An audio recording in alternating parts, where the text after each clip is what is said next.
Next, some tips for completing the service grid on page 5 of the IEP. We have added drop-down menus for service names in iPlan for you to use when completing page 5 of the IEP. It is essential that you use the choices in the drop-down menus. We need this consistency in order to run reports that coordinators use for staffing. We want to be able to count your students correctly.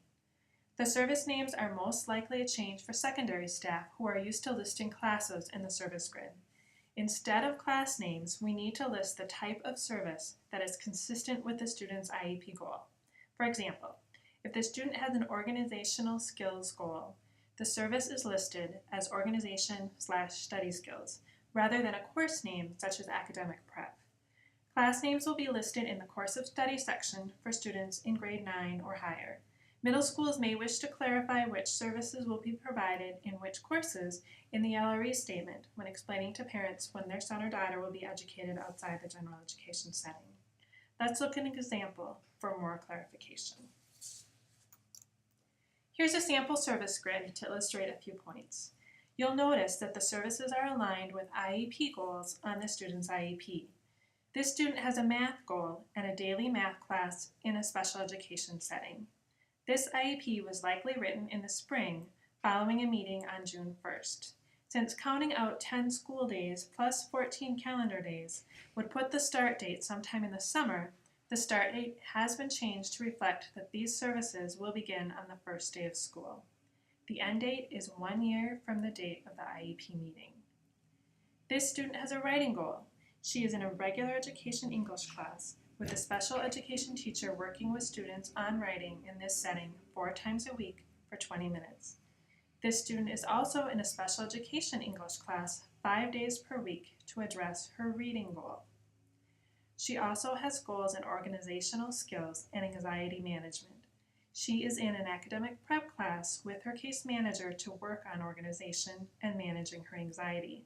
This is reflected on the service grid in 2 separate lines. One that shows that about 40 minutes a day are spent on organization and time management, while about 15 minutes a day are spent on strategies to manage her anxiety. Related service providers such as speech, occupational therapy, and DAPE will find service categories that are similar to what they have used in the past. Note that there are different options for speech and language services. This student receives language services 1 time a week for 55 minutes. This student is also in extended school year. Be sure to include extended school year when completing your service grid. If you work in a transition program or send students to transition programs, be aware that services are listed differently than in other secondary buildings. However, the services will be listed very similarly to the way they have been listed for the past few years. Since we have transition programs in more than one building, we will first list the building, Transition Plus or Dakota Ridge, then we will list the area of transition, employment, post-secondary education and training, or independent living. If students are served in a center-based program or Dakota Ridge full-time, there is no need to break down their services by goal area. The exception to this would be related service providers such as speech, OT, DAPE, etc., which would be listed separately as they always have been. When listing services for students in center-based programs, we ask that you list the service as center-based - area of student's primary disability. So, a student in a CID program would likely receive services as center-based - ASD, and a student in the Dakota Ridge Sun program might receive services as Dakota Ridge - DCD - SP. We will not list the name of the center-based program in the service grid. However, we would like you to clarify which center-based program the student attends in the LRE. For example, Johnny will receive the majority of his services in the special education program for students with communication interaction disorders, CID, or Amy will receive the majority of her services in the special education program for students with developmental cognitive disabilities, DCD. This could also be worded as students with severe disabilities, in parentheses SPMI, or in the special education communication interaction program, parentheses SIP, or students with emotional behavior disorders, parentheses EBD, you get the pattern. All right, moving on. We have students spending part of their day in 2 different schools. We want to be clear about which services will be provided at which school. We can describe this in a parent-friendly language in the LRE. In the service grid, list the service provided and then identify each service provider's school.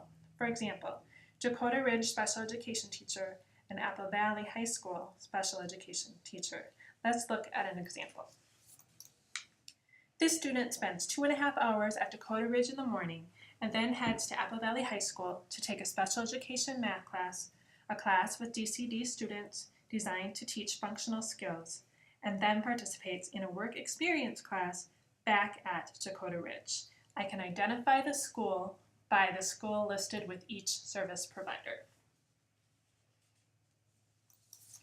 Just a reminder that last spring we shared directions for translating prior written notices into the family's native language.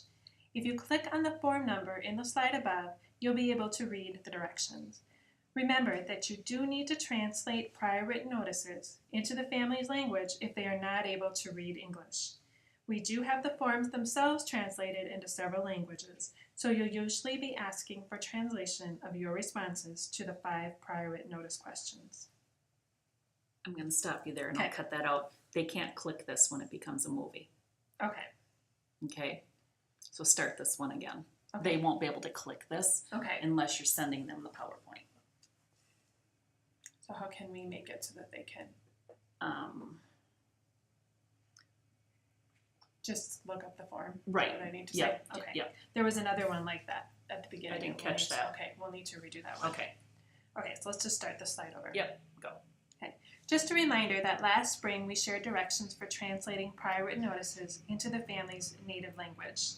If you look at Form SCS8 in the Child Study Forms, you will be able to review the directions for this process. Remember that you do need to translate prior written notices into the family's language if they are not able to read English. We do have the forms themselves translated into several languages, so you'll usually be asking for translation of your responses to the 5 prior written notice questions. Prior written notices need to be translated when parents do not read English. If they tell you they can read English but speak another language, it is okay to give them the form in English. If parents do not speak English as their first language, please ask them what language they would like forms translated into. If they do not read their native language, if their native language is an oral and not a written language, or if their native language is so rare in this area that we cannot find a translator, we would not be expected to translate the form. We would then work to find oral interpretation for the family. When parents do not speak English as their native language, it is best to document under prior written notice question number 5, other factors considered, that you consider the parents' language preferences and detail what language parents requested. Please note that the notice of team meetings also need to be sent in the parent's native language. Notices can be found in other languages on the MDE website. Your Child Study Secretary will assist you in accessing these forms. You can use a program such as Google Translate to help you fill in the boxes. Be sure that when using notice of team meeting forms in other languages that you fill in the boxes in the language the form is in. iPlan has a communication log available for your use. To access it, click on the icon that looks like a phone next to the student's name in your MyPlan screen. The icon also appears in the upper left corner when you are working in a student file. This will pull up a screen for you to log the information from the contact. Please print a copy of the communication and give to your Child Study Secretary so they can put it in the Child Study file for the student. There are advantages to using iPlan to log communications with parents. You can view communication for previous years as well as the current year. You can also view all communication on one screen. We hope you'll enjoy this convenience. This concludes this presentation. Okay, so the other one that I said click on was the IEP update form, I'm pretty sure. This is IEP.